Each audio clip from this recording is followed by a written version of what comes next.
This is the sequence of play. You've got the reinforcement phase. So the first thing that will happen most turns is there'll be a bunch of units. I've just stacked them all up here. I stacked the infantry there, the ships there, and aircraft there. But the US first, and then the Japanese player are going to get all these units, and they can deploy them. Now you get quite a lot of choice in how to deploy them. The first thing is, if this track here, which is basically how well the war in Europe's going, is far down, or if there's inter-service rivalry, i.e. the Navy and the Army aren't talking to each other, some units could be delayed and they have to go into a box which is hidden down here, and I don't get until next turn. But none of those conditions are the case at the moment, so the US will get all their stuff. And basically, you can drop it anywhere where it can be commanded.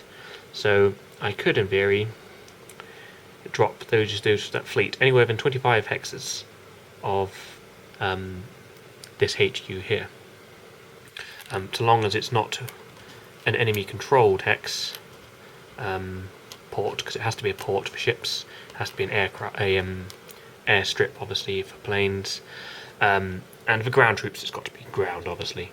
So as long as it's not an enemy-controlled hex, and as long as I can trace a valid line to a HQ, I can stick them anywhere, which means that stuff can just appear. And that's basically how Borneo stayed supply, kept troops in it the entire game, because I've controlled this port here and managed to trace supply.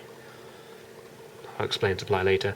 I can keep dropping stuff here, as long as there's not an aircraft. I'll explain that in a bit as well. So I could just stick them on there if I wanted, or a number of other places.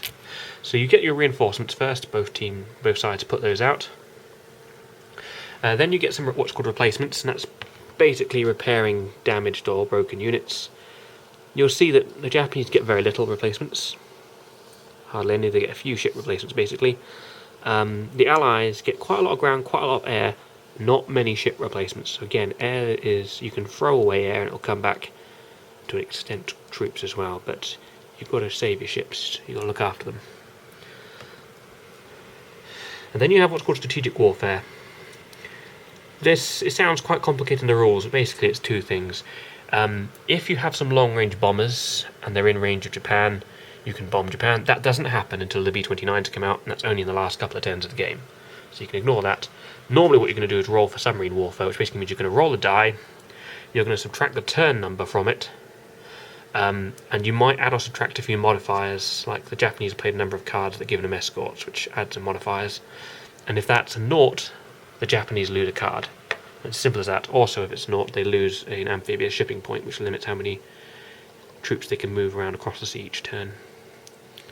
And then you get dealt a bunch of cards, and you play a CDG. And at the end of the game, at the end of the turn, you check to see if any of these countries have surrendered, and then you check supply status of everything, and your units go for attrition if they're not in supply.